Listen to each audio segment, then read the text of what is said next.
तो अभी तक आपने जो सीखा वो ये सीखा कि यहाँ पर अगर हम एक नंबर लाइन पर अपना क्या बना दें, this is the 0 degree, this is the 20 to 30 degree, this is 60 to 70 और ये हम बना दिए 80 से 90। ठीक है, इसके बाद नहीं होगा, ये इतना बना दिया। तो हमें पता है कि ये है इक्वेटोरियल लो प्रेशर जोन, ये हमें पता है सब ट्रॉपिकल हाई प्रेशर जोन, ये हमें पता है सब पोलर लो प्रेशर जोन, और ये हमें पता है पोलर हाई प्रेशर जोन। हमें ये पता है कि यहाँ पर हमेशा गर्मी रहती है, इक्वेटर पर हमेशा परपेचुअली गर्मी रहती है, तो इसलिए हम इसकी वजह से यहाँ पर एयर क्या होती है, गर्म होती है। गर्म हवा जो है वो क्या होती है, ऊपर उठ जाती है। तो जब हवाएं वहाँ से ऊपर उठ जाती हैं तो उस टेम्परेचर की वजह से यहाँ पर हवा कंटिन्यू गर्म होने की वजह से हवा क्या हो गई, ऊपर उठ गई। जब वो हवा ऊपर उठ गई तो हमने कहा कि अरे भैया ये तो हवा यहाँ से जब चली गई, हवा का मास कम हो गया, क्या हो गया, यहाँ बन गया लो प्रेशर जोन। तो टेम्परेचर की वजह से बना, इसलिए हमने कहा कि this is the thermal direct zone. क्यों? क्योंकि डायरेक्ट टेम्परेचर का असर था जिसकी वजह से वहाँ पर लो प्रेशर जोन बना। फिर हमने कहा भैया ये हवाएं ऊपर उठी तो कहाँ तक जाती हैं, तो हमने कहा कि एक लेयर है जिसको हम कहते हैं पॉइंट, क्या कहते हैं, ट्रोपोपॉज। इस ट्रोपोपॉज के ऊपर कुछ नहीं जाएगा, तो ये हवाएं वहाँ ट्रोपोपॉज पर जाकर इकट्ठा होती हैं। जब ये हवाएं यहाँ ट्रोपोपॉज पे जाके इकट्ठा होती हैं तो यहाँ बन जाता है हाई प्रेशर जोन। अब यहाँ हवाएं इकट्ठा तो रहेंगी नहीं, वो क्या करेंगी, वो भागेंगी। तो कुछ हवा इधर तो कुछ हवा इधर। हम लोग एक जोन का पढ़ रहे हैं, मान लीजिए हम पढ़ रहे हैं नॉर्दर्न हेमिस्फीयर का, इसके इधर का साउदर्न हेमिस्फीयर है, ये है नॉर्दर्न हेमिस्फीयर। तो हवाएं यहाँ से आ गई, यहाँ पर यहाँ आई, तो कुछ दूरी के बाद क्या हुआ, यहाँ पर आकर हवाएं इकट्ठा हो गई। भाई एनर्जी ख़त्म हो गई, जो कुछ गर्मी थी सब खत्म, यहाँ इकट्ठा हुई। यहाँ पर इकट्ठा होने से क्या हो गया, मास ज़्यादा हो गया।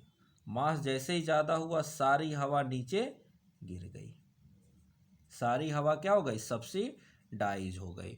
जैसे यहाँ सब्सिडाइज होकर यहाँ पर हवा ढेर सारी इकट्ठा हो गई, तो यहाँ क्या बन गया, यहाँ बन गया हाई प्रेशर जोन बन गया।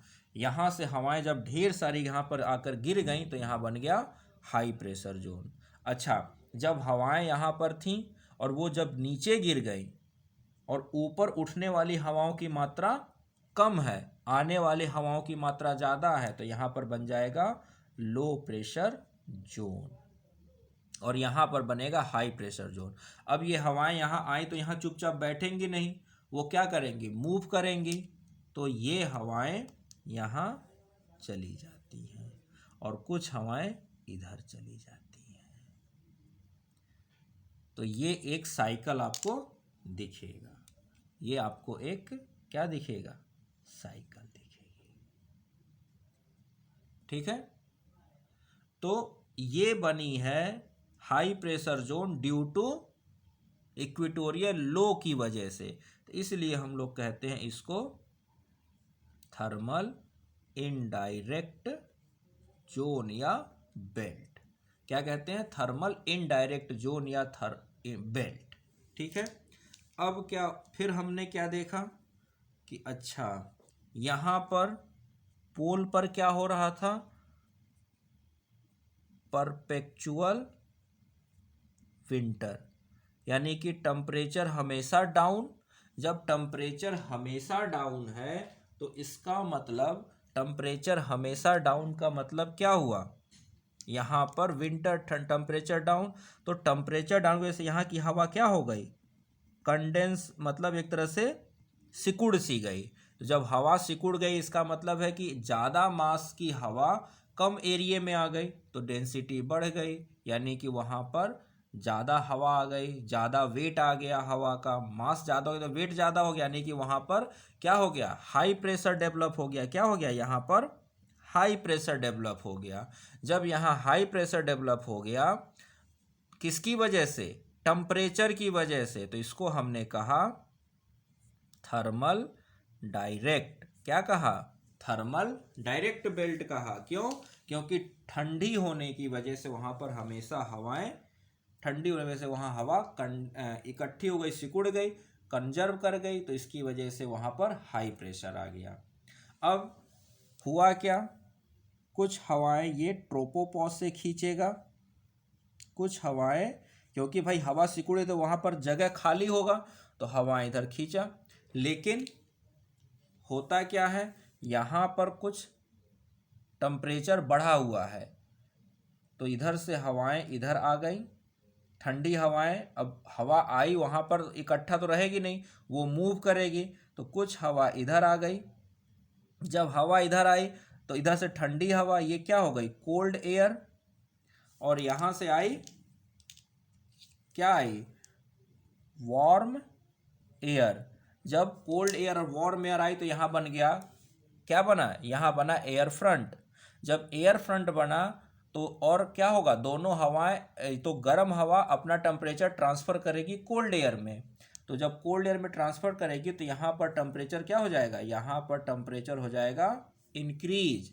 जब यहाँ टेम्परेचर इंक्रीज होगा तो ये वाली जो हवा, इक्विलिब्रियम वाली जो हवा है, उसका टेम्परेचर हो जाएगा 11.5 से के आसपास, तो वो हवा क्या कर जाएगी, वो हवा हो जाएगी ऊपर उठ जाएगी। वो हवा क्या हो जाएगी, कन्वेक्शन स्टार्ट हो जाएगा, ऊपर उठ जाएगी, तो यहाँ पर बन जाएगा क्या, लो प्रेशर जोन।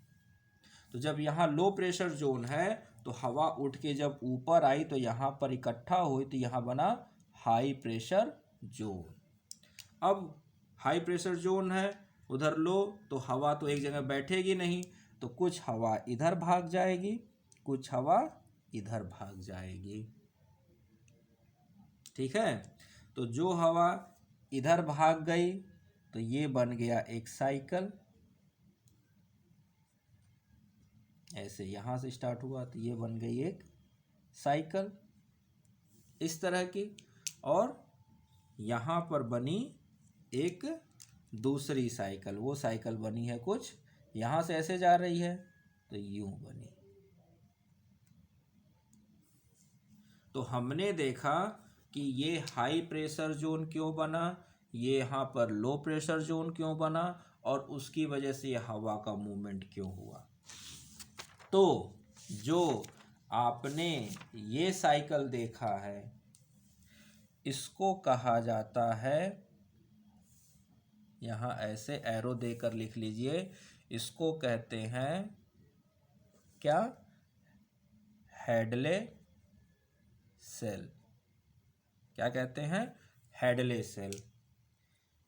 ये जो आपने देखा पोल और सब पोल के बीच में, इसको कहा जाता है पोलर सेल। और ये आपने जो देखा किसके बीच में, सब ट्रॉपिकल हाई से सब पोलर लो के बीच में, इसको कहा जाता है फेरल सेल। क्या कहा जाता है, फेरल सेल। तो ये 3 सेल बनते हैं जो कंटिन्यूअसली हवाओं का फ्लो हमारे अर्थ पर होता रहता है। क्या होता है, इसकी वजह से हमारे अर्थ पर कंटिन्यूअसली ये जो थर्मल डायरेक्ट और थर्मल इनडायरेक्ट जोन्स, जो लो pressure belt, high pressure belt, फिर लो प्रेशर बेल्ट, फिर हाई प्रेशर बेल्ट, ये जो कंटिन्यू हमेशा बना रहता है, ये क्या होता है, हमेशा हवा का सर्कुलेशन हमारे विंड एटमॉस्फेयर में कंटिन्यू बनाए रहते हैं ये सब। ठीक है, लेकिन हमने स्टार्टिंग में क्या पढ़ा था, जब अर्थ हमारी बनी थी बिल्कुल at the origin of the earth, उसके कई हजार लाखों साल तक ये सब कुछ नहीं था। क्या हुआ? अर्थ बनी, एटमॉस्फेयर बना, फिर हुआ क्या? इक्वेटर पर परपेचुअल हीटिंग हुई और पोल पर परपेचुअल कूलिंग रही। तो उसकी वजह से क्या हुआ? पोल पर इक्वेटर पर लो प्रेशर जोन बन गया और पोल पे हाई प्रेशर जोन बन गया। फिर वो हवाएं जाकर ट्रोपोपॉज पर ठंडी हुई, फिर उधर से वो डाइवर्ज हुई। अच्छा हाँ, ये भी जानिए, ये जब हवाएं इधर से इधर जाती है तो इनको क्या कहते हैं? डाइवर्जेंस कहते हैं। जब हवाएं नीचे गिरती हैं तो उसको सब्सिडेंस कहते हैं। जब हवाएं ऊपर उठती हैं तो उसको कन्वेक्शन कहते हैं। ठीक है, तो ये जब नीचे से ऊपर जाए तो कन्वेक्शन है, यहाँ से यहाँ जाए तो डाइवर्जेंस है, वहाँ से नीचे आ रही तो सब्सिडेंस है, और ये तो फिर हाई से लो की तरफ एयर तो फ्लो करेगी ही करेगी। ठीक है, तो इसको कहते हैं सरफेस विंड, इसको कहते हैं सरफेस विंड। अच्छा ये भी है, अगर अर्थ सरफेस पे लो है तो ट्रोपोपॉज पे हाई होगा, अगर अर्थ सरफेस पे हाई है तो ट्रोपोपॉज पे लो होगा। ये भी आपको यहां दिख रहा होगा, यहां पर लो प्रेशर जोन। ठीक है, तो जो सरफेस पे है उसका जस्ट अपोजिट जोन आपको ट्रोपोपॉज पे मिलेगा। लेकिन हमें ट्रोपोपॉज की हवा से मतलब नहीं है, हमें किसकी हवा से मतलब है? हमें अपने सरफेस की, क्योंकि हम तो उसको फील कर रहे हैं ना। हम कौन सी हवा को फील कर रहे हैं? अपने सरफेस की हवा को फील कर रहे हैं। ठीक है, इसको फील कर रहे हैं, अपने सरफेस की हवा को फील कर रहे हैं। तो जो हवाएं यहाँ फ्लो कर रही हैं, यहाँ से यहाँ, इनको कहा जाता है ट्रेड विंड्स, सरफेस वाली हवाएं। जो हवाएं यहाँ से यहाँ फ्लो कर रही हैं इनको कहा जाता है वेस्टर्लीज, और ये हवाएं जो फ्लो कर रही हैं इनको कहा जाता है पोलर विंड्स। तो ये इधर फ्लो कर रही है, ये इधर फ्लो कर रही है, और पोलर विंड्स इधर फ्लो कर रही है। खैर, इसका मैं आपको एक और अच्छा डायग्राम बना दूंगा, यहाँ बस आपको बता दिया हूँ कि इनकी वजह से ये हवाएं हमेशा फ्लो करती रहती हैं और इस तरह की ये साइकिल बन जाती है। पर हमारा मेन मकसद यहाँ पर क्या था? ये तो एडिशनल पॉइंट है, क्योंकि इसको तो मैं अलग से आपको पूरा डायग्राम बताऊंगा। मेरा यहाँ पर आपको पढ़ाने का सिर्फ और सिर्फ मकसद पहला ये था कि आपको बताना था कि यहाँ पर लो प्रेशर जोन बनता है, यहाँ हाई प्रेशर जोन बनता है, फिर लो प्रेशर जोन बनता है, फिर पोल पे हाई प्रेशर जोन बनता है, और वो क्यों बनता है। यहाँ पर लो प्रेशर जोन क्यों बना, इस लो प्रेशर जोन की वजह से यहाँ पर हाई प्रेशर जोन कैसे बना, यहाँ हाई प्रेशर जोन क्यों बना, और इसकी वजह से यहाँ पर लो प्रेशर जोन क्यों बना, और इसकी हाई की वजह से यहाँ पर लो, तो इसकी वजह से यहाँ पर लो प्रेशर जोन बन गया। ठीक है, तो ये थर्मल डायरेक्ट कैसे बने और थर्मल इनडायरेक्ट कैसे बने, पहले हमने इसको लिख लिया।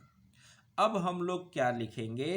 पहले अब एक एक जोन के बारे में समझते हैं और कुछ उनकी खासियतों को लिख लेते हैं, उनके कैरेक्टर्स को लिख लेते हैं जो हमसे सेंटेंस में क्वेश्चन पूछे जा सकते हैं। मान लीजिए इक्वेटोरियल लो प्रेशर जोन के बारे में कुछ ट्रू एंड फॉल्स पूछ लिया, कुछ क्या पूछ लिया, सब ट्रॉपिकल हाई प्रेशर जोन के बारे में कुछ ट्रू एंड फॉल्स पूछ लिया। तो हमने तो देख लिया ना कि बेल्ट कैसे बने। अब इन बेल्ट्स के कुछ कैरेक्टरिस्टिक्स को देखते हैं, उसके बाद फिर हम लोग जब विंड पढ़ेंगे तो वहाँ देखेंगे कि ये प्लेनेटरी विंड क्या होती हैं, लोकल विंड क्या होती हैं, और फिर वहाँ पर ये सारे साइकिल्स को पढ़ के एक एक विंड का नाम लिखेंगे, और अच्छे से आपको एक बहुत सुटेबल डायग्राम भी आपको वहाँ बताऊंगा।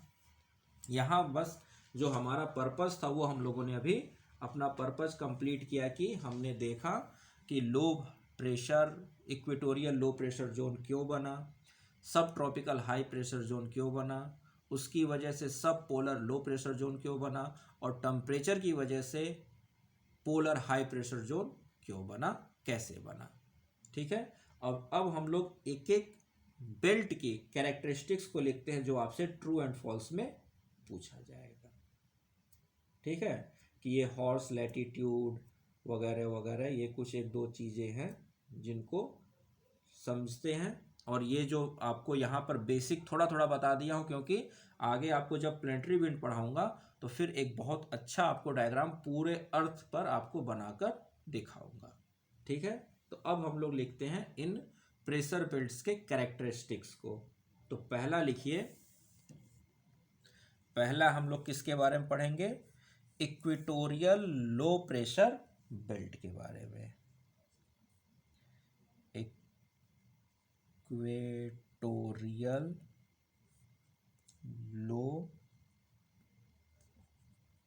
प्रेशर बेल्ट या zone, equatorial low pressure belt या इक्वेटोरियल लो प्रेशर जोन कहाँ से कहाँ तक है? Between 10 degree north to 10 degree south latitude. यही है ना जो हमने अर्थ पे बनाया था। कहाँ से? 10 डिग्री नॉर्थ से लेके 10 डिग्री साउथ लैटिट्यूड। वो डायग्राम आप प्रेशर बेल्ट का निकालिए, वहाँ पर इसी बीच में आपको इक्वेटोरियल लो प्रेशर बेल्ट बना हुआ दिखेगा। ठीक है, तो अब इसके बारे में कुछ पॉइंट्स लिख लेते हैं। तो इस तरह से लिखकर डैश लेकर लिखिए पहला पॉइंट,